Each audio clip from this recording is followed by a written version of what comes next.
보건복지부가 조민 씨에 대한 의사 면허 취소 절차에 돌입을 했고요. 조민 씨는 이에 면허를 자진 반납하겠다 이런 의사도 밝혔습니다. 관련 영상 보고 이 얘기 시작하도록 하겠습니다. 네, 저는 고졸돼도 상관없다고 생각하고 있습니다. 시험은 다시 치면 되고 30에 의사가 못 되면 40에 되면 된다고 생각합니다.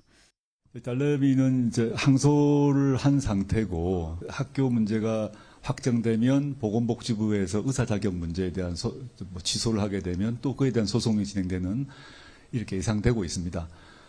그래서 저희 딸은 현재로는 이제 무의촌에서 무료 봉사하고 있고 지금은 상대적으로 시간이 나서 지금 여기저기 뭐 맛집 돌아다니고 뭐 지금 즐거운 생활을 하고 있는 것 같아서 저는 앞으로 오래 더 하라, 오래 더 쉬고 놀아라라는 얘기를 하고 있고요.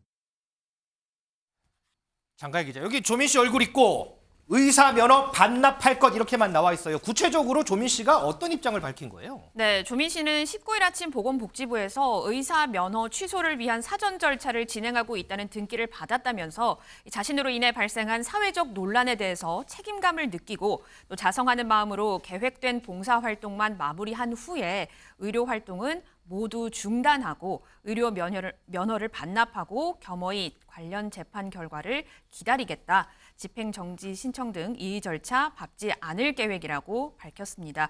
이에 대해서 네티즌들이 반납이 아니라 박탈이 맞다는 등의 비난적인 목소리가 나오기도 했고요. 또 조국 가족에게만 마녀 사냥을 하는 게 아니냐 이러면서 또 응원의 목소리를 보내기도 했습니다. 장해찬 최고위원, 그런데 보건복지부 얘기를 들어보면 조민 씨가 청문계를 한 번 더 달라고 요청을 했다 이렇게 입장을 밝혔어요. 그런데 SNS에는 의사면허 반납하겠다. 그다음에 집행정지 신청도 하지 않겠다. 그래서 뭔가 좀 상충되는데요. 어떻게 보세요? 뭐 조민 씨가 정치인은 아니니까 제가 정치인들에게 적용하는 아주 엄격한 일관성을 요구하기는 좀 그렇습니다만 본인 스스로 이제 준공인이라고 밝히셨잖아요. 네. SNS를 통해서. 근데 말이 좀 자꾸 바뀌는 것 같아요. 김어준 씨 방송 같은 데 나가서 난 떳떳하다.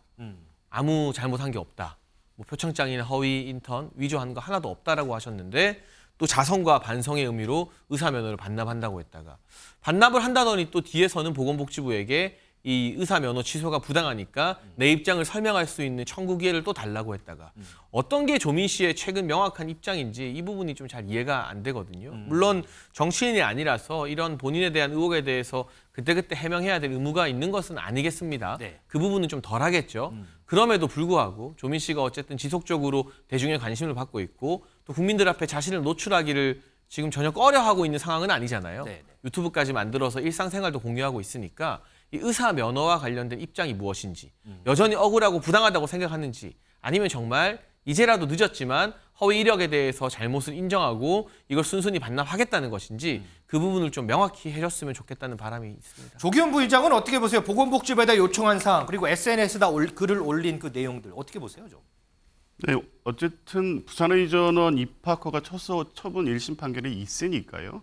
현재의 어떤 법적 상태에 대한 책임지는 모습은 보여야겠다는 것이고 그 입학허가 취소 처분의 항소심 절차가 진행 중이고 그 과정에서 이제 항소심에서 집행정지 신청 안 했기 때문에 어쨌든 보건복지부에서는 의사면허 취소 절차를 진행하고 있습니다. 그러면 일부 행정법 절차에 따라서 청문 절차를 실시하게 돼 있고요.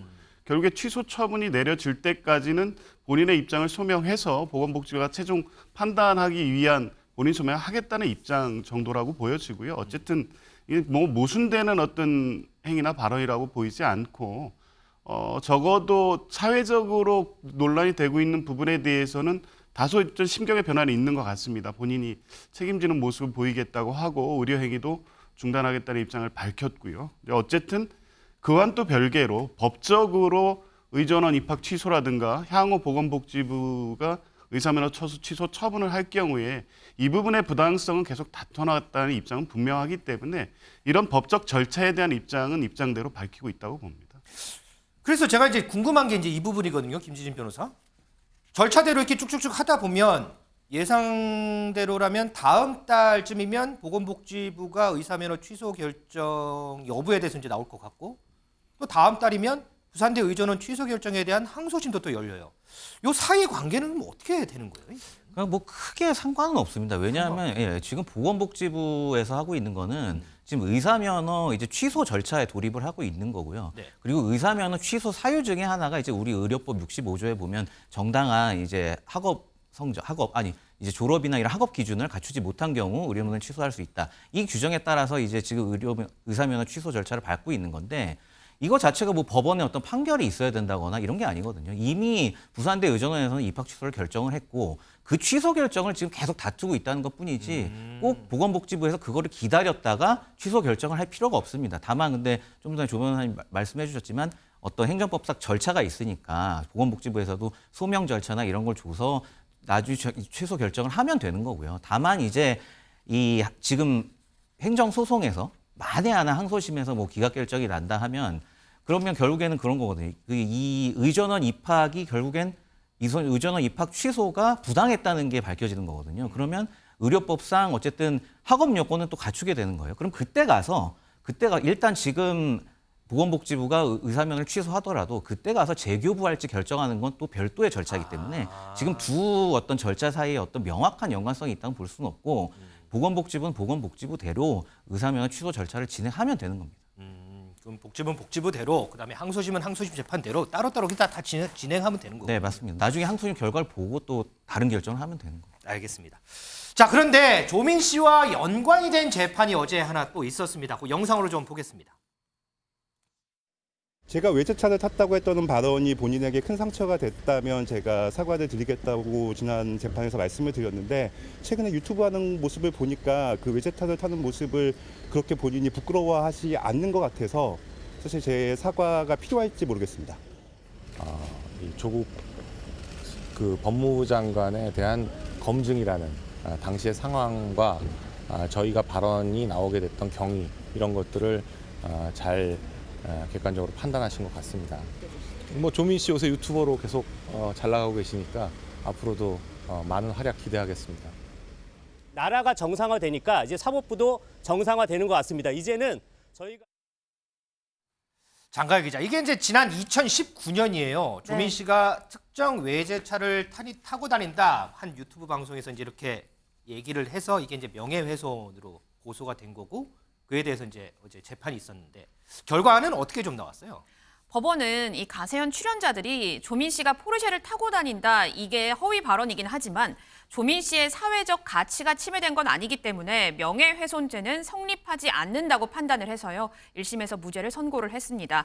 또 가세현에서 조민 씨가 특정 외제차를 타고 다닌다고 언급했을 이 2019년 8월 당시에는 조국 전 장관이 장관 후보자 신분으로 인사청문회를 앞두고 조 전 장관의 자질이나 또 재산 형성 의혹에 대해서 국민적 관심이 굉장히 컸던 시기였기 때문에 자녀인 조민 씨도 공적 대상으로 보는 게 타당하기 때문에 이 공적 관심사와 관련해서 비판과 의혹 제기 이런 것들은 좀 감수돼야 한다 이렇게 지적을 했습니다. 당시 가세현 출연진인 강용석 변호사는 조국 전 장관에 대한 검증이라는 당시 상황과 또 이 발언이 나오게 됐던 경위를 재판부가 객관적으로 잘 판단했다 이러면서 재판부의 현명한 판단에 경의를 표한다 이렇게 언급했습니다. 김지진 변호사, 전 이게 좀 이해 안 되는데 이거 쉽게 좀 설명을 해주세요. 허위는 맞는데 허위이긴 한데 명예훼손은 아니다 이런 판결이잖아요. 이게 어떻게 좀 쉽게 좀 설명을 좀 해주세요. 그러니까 허위 사실에 의한 명예훼손이 성립할 때는 이제 헌법상 이제 구성 요건이라고 하는데 그러니까 단순히 허위 사실이라고만 해서 이제 처벌을 받는 것은 아닙니다. 그러니까 그 법적인 몇 가지 요건들이 다 충족이 돼야 이제 처벌을 받는데 이 내용도 보면 허위라는 거는 맞지만 실제로 어떤 그 허위 사실을 유포함으로써 어떤 법익의 침해가 있었냐 이것까지 판단을 해야 되는데 어떤 조민 씨가 가지고 있는 뭐 상식적인 말로 우리가 명예라고 하는데 이 허위 사실 유포로 인해서 본인의 어떤 개인적인 명예가 제대로 좀 침해가 됐다고까지 증명이 되지 못했다. 결국에는 법원의 판단은 이런 겁니다. 그러니까 허위 사실인 건 맞지만 최종적으로 법익이라고 하거든요. 우리가 법적으로는. 그리고 여기서는 이제 개인의 명예가 법익에 해당할 텐데 거기까지 침해에 이르러야 최종적으로 명예훼손죄가 성립을 하는데 여기까지는 이르지 않았다. 법원에서는 일단 그렇게 판단을 한 겁니다. 그러면 어쨌든 허위 사실 이코르 명예훼손이다. 이게 100%다 성립하지는 않는다는 얘기군요. 그렇습니다. 허위 사실은 그 허위 사실이다 하는 것은 명예훼손죄에서의 하나의 구성 요건일 뿐이고 그게 실제 범죄로 처벌받기 위해서는 또 추가적인 구성 요건들이 다 성립을 해야 되는 거죠. 알겠습니다. 자, 반면 아버지 조국 전 장관은 최근 들어서 총선 출마설이 계속해서 나오죠. 여기에 더해서 신당 창당설까지 더해지면서 정치권이 술렁이고 있습니다. 관련된 발언 좀 듣고 오겠습니다. 저는 신당 창당을 하지 않을까. 새 길을 간다고 했잖아요. 예. 없는 길인데. 네. 그런다고 하면은 나는 무소속 혹은 신당 창당의 가능성이 있는데 네. 저는 신당 창당에 더 무게를 둡니다. 예. 누구나 이렇게 출마하려고 하면 좀 이렇게 들썩들썩하고 자기 이름을 알리려고 하고 존재감을 보여주려고 하는데 그런 모양을 보이고 있다고 생각되거든요. 개인적으로는 확률은 어느 정도라고 보세요? 광주 쪽에 출마할 확률. 그 조국 전 장관에 대한 예. 일정한 그 지지자들이 또 있거든요. 예. 그런 분들이 광주 쪽에 만약에 있다고 한다면 또 승산이 있다고 생각되니까 그 가능성이 있다고 생각됩니다. 자, 이렇게 신당 창당 가능성 그리고 출마를 한다면 어디에 출마할지 구체적인 출마 예상 지역까지 나오는데 오늘 민주당 우상호 의원이요. 조국 전 장관에게 직접 답을 들었다면서 얘기를 한 게 있습니다. 그럼 조국 전 장관 뭐라고 답했을까요? 이어서 좀 듣고 오겠습니다. 이 출마설이 팽배할 때 저하고 문자를 교환했는데 그러셨어요. 이거 단독 결론으로 말하면 예. 현재 2심 재판을 받고 있어서 예. 2심 재판에 전념하고 싶다. 신당 창당 얘기 나오고 다 그냥 허언이군요. 무슨 신당 창당? 말개똥 같은 소리들 하고 있어요. 예. 그러니까 이 호사가들이 옛날에는 예. 취재를 좀 한 다음에 설을 유포했는데 요즘은 앉아서 지들 마음대로. 그 아시죠? 여의도의 피카소 그룹들. 추상화 그리는 애들. 그러니까 박지원 전 원장, 국정원장이 그 말씀하신. 형님도 요즘 감이 많이 떨어져요. 그 형님. 옛날에는 굉장히 정확한 정보를 갖고 있었는데 그렇죠. 요즘은 이제 본인 거치까지 관련되다 보니까 약간 낭설 비슷한 시나리오를 아니면 말고죠. 조기현 부위원장, 땡땡 같은 소리다. 2심 재판에 전념한다고 하더라라고 하는데 조기현 부위원장 생각은 좀 어떠세요? 우상호 의원께서 직접 문자 메시지 하셨다는 거 아닙니까? 네. 정확한 내용이겠죠. 근데 박지원 원장이나 이상민 의원께서 말하는 건 사실은 본인의 어떤 추측성 발언들입니다. 근데 그게 뭐 본인 당사자께서는 이제 여러 가지 여의도에 이제 떠도는 소문들이 있기 때문에 이제 그것에 더해서 본인의 이제 어떤 예측까지 이제 더해서 이제 그런 말씀을 하시는 것 같은데요. 우상호 의원 말씀대로 실제 총선 출마, 나가서 신당 창당까지 생각하는 것으로 보이지는 않고 주변에서 그런 권고를 하는 분들의 얘기가 자꾸 떠돌아다니는 것이 맞다. 저는 그렇게 보고요. 이제 당 내에서도 그렇고 여당도 마찬가지고 언론도 마찬가지인데요. 출마 여부에 대해서 또 이게 적절한지에 대한 비판할 수 있습니다만 실제 본인이 출마하겠다. 내지 어떤 정치 활동이 공식화되면 그때 비판하셔도 되지 않습니까? 그냥 길 없는 길을 가겠다 이 메시지를 바로 총선 출마 연결시키고 이제 몇몇 의원들의 어떤 추측성 발언으로 사실상 정치 활동이나 총선 출마 신당 창당을 기정사실화해서 그걸 전제해놓고 비판하는 것은 좀 다소 과도하다고 보여지고요. 어쨌든 본인 입장은 아직까지 그런 결정을 하거나 그럴 생각이 없다는 건 분명해 보이기 때문에 비판을 하셔도 실제 출마를 하겠다는 정치 활동을 할 때 비판해도 늦지 않다. 저는 그렇게 생각합니다. 장해찬 최고위원. 조금 전에 이제 우상호 의원 발언 중에 여의도 피카소 그룹이라는 발언이 나왔는데 이것도 여의도 피카소 그룹에서 그린 추상한지 모르겠는데 여기에 더해서 김남국 의원까지 또 엮여요. 그러면서 김재섭 당협위원장이 쌍국당이라는 표현까지 썼는데 장해찬 최고위원은 어떻게 좀 예상하세요? 국민의힘 입장에서 쌍국당이 나오면 최상의 시나리오죠. 그런 희망이 좀 섞여 있는 것 같고 저는 우상호 의원님 말씀 중에 박지원 전 국정원장 감 많이 떨어졌다.